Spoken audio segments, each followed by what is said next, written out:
Hi everyone, this is Bilal Khan and you are watching Simplified Coding. So far we have successfully hit our login API and we are also saving the authentication token that we are getting after a successful authentication in our backend API side. Now in this video we will finally complete our login system. So what we will do is we will create a new activity in our project that we will open after a successful authentication. So inside my project, I will create a new package. So this is a new package and I will name it home. Inside home package, I will create a new activity. And this activity we will open after a successful authentication. So I will create an empty activity and I will name it home activity. So let's finish. Now we will create a fragment as well, and this will be our home fragment. So let's create a new fragment.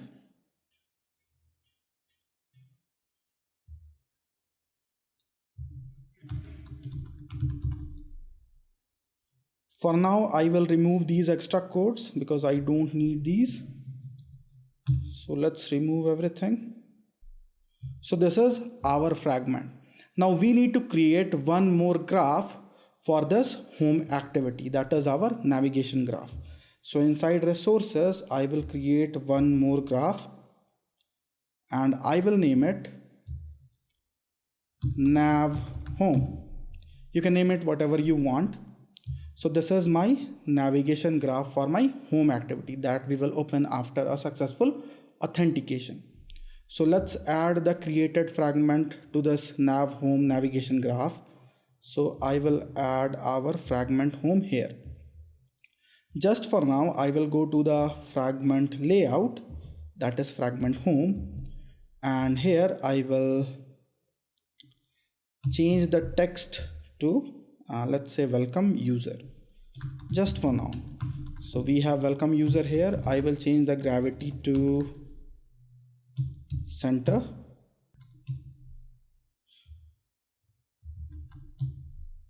Like this, and I will change the text size to 32 sp.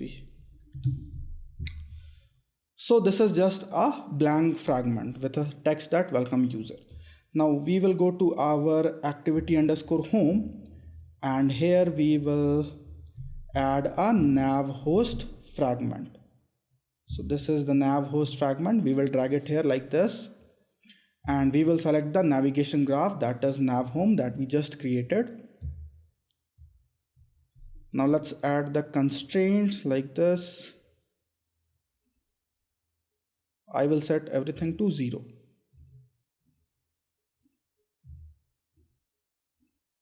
So we have our home activity ready, and this activity we will open after a successful login.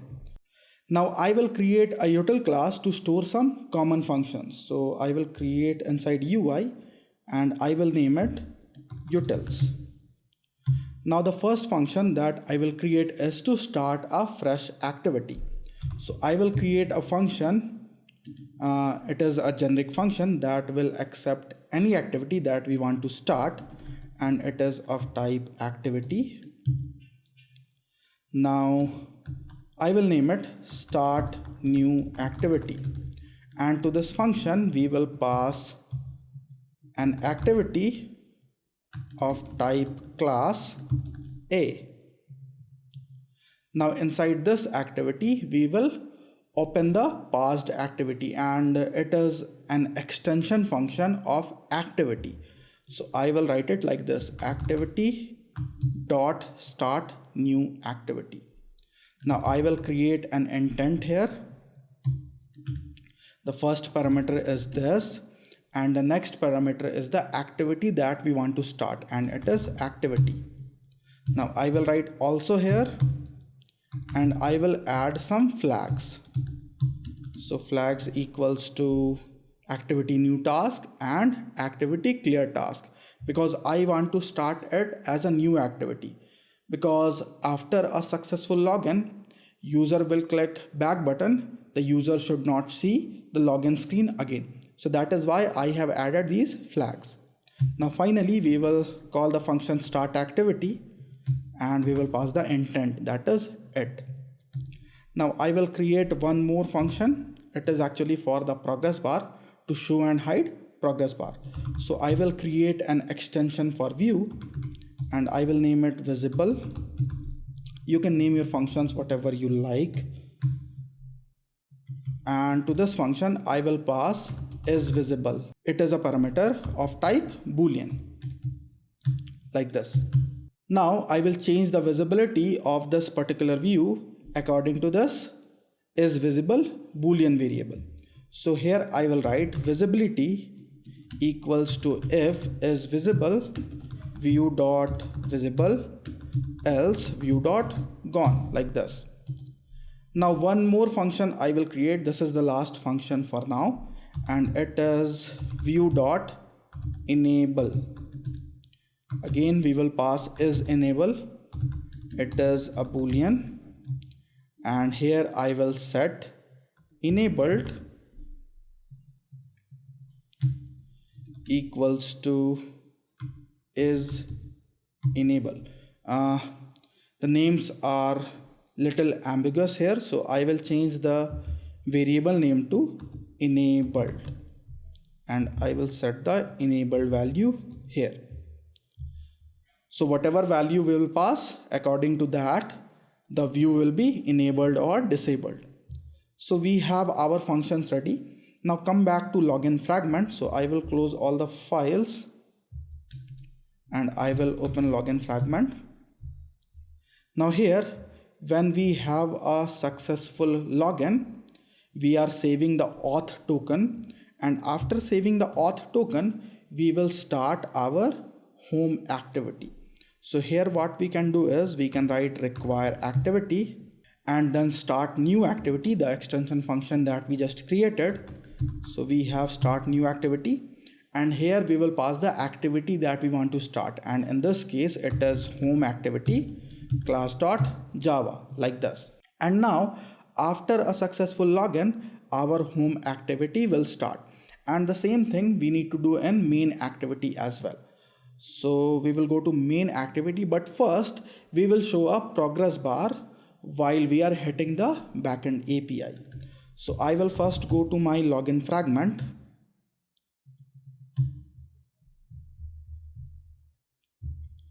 and here I will create a progress bar and we also need to give it an ID. So we have ID progress bar. Now when our application is launched and we have the login fragment, I will hide the progress bar. So here I will write binding.progressbar.visible and I will pass false because I want to hide it. Now when we will hit the backend API, we will write binding.progressbar.visible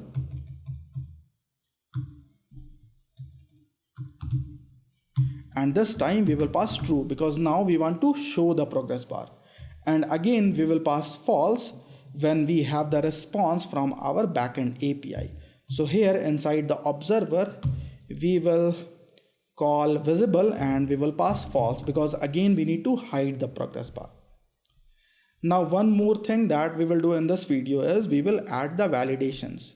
So I think I need to create one more extension function that I forget to create. So again I will open the utils class and here actually I have already created the function, I just forget. So we have the enabled function here.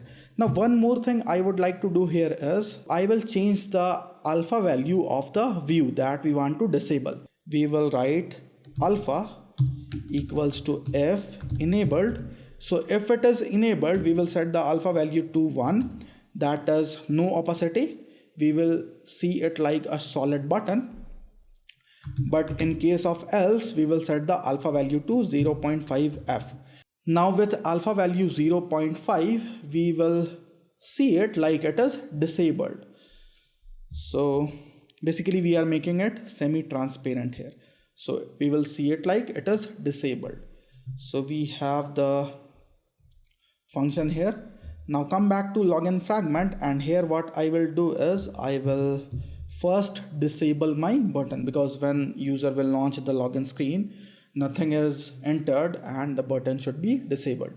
So here I will write binding dot button login dot enable false. We want to disable it.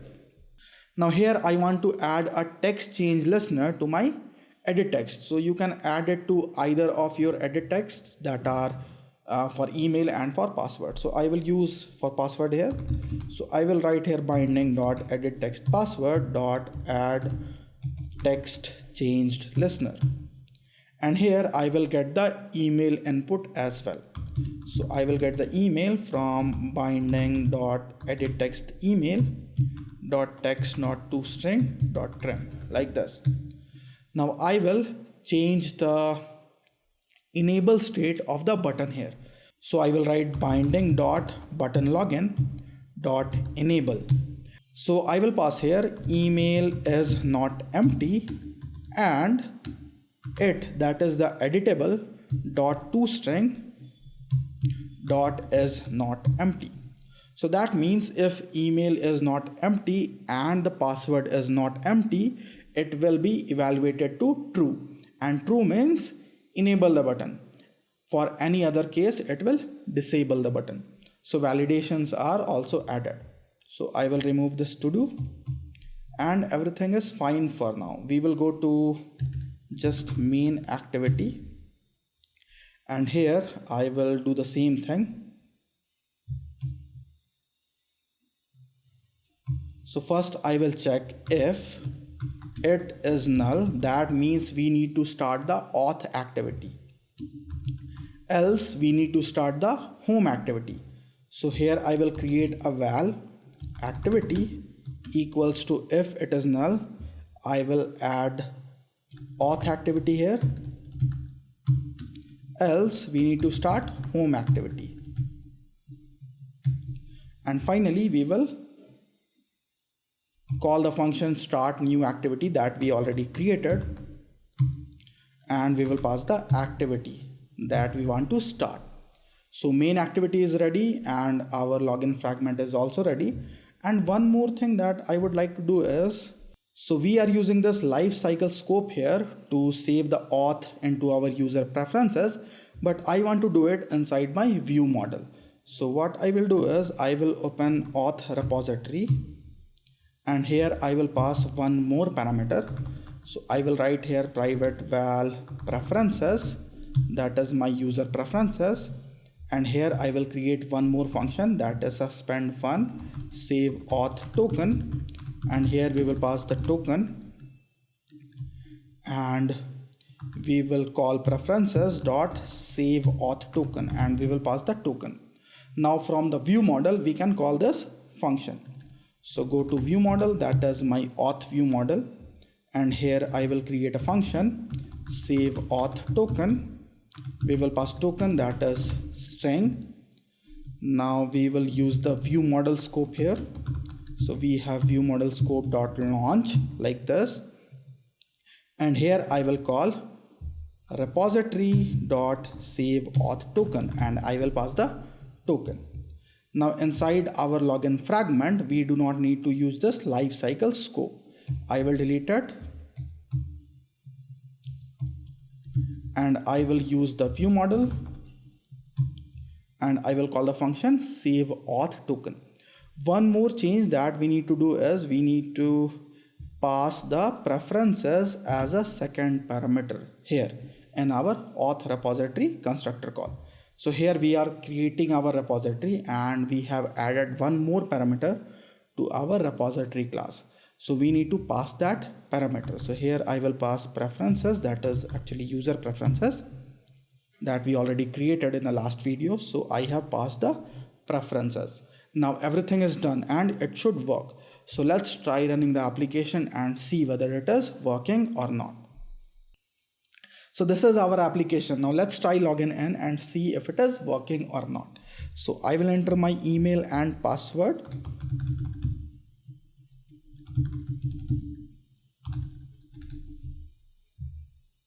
Let's log in. We are seeing the progress bar and yeah, we are inside the application welcome user. So it is working absolutely fine. So that is all for this video, friends. In case you are having any confusion or problem, you can leave your comments below. And in case you like this video, then please hit on that like button, subscribe to my channel and share this video with all your friends. So thanks for watching everyone. This is Bilal Khan now signing off.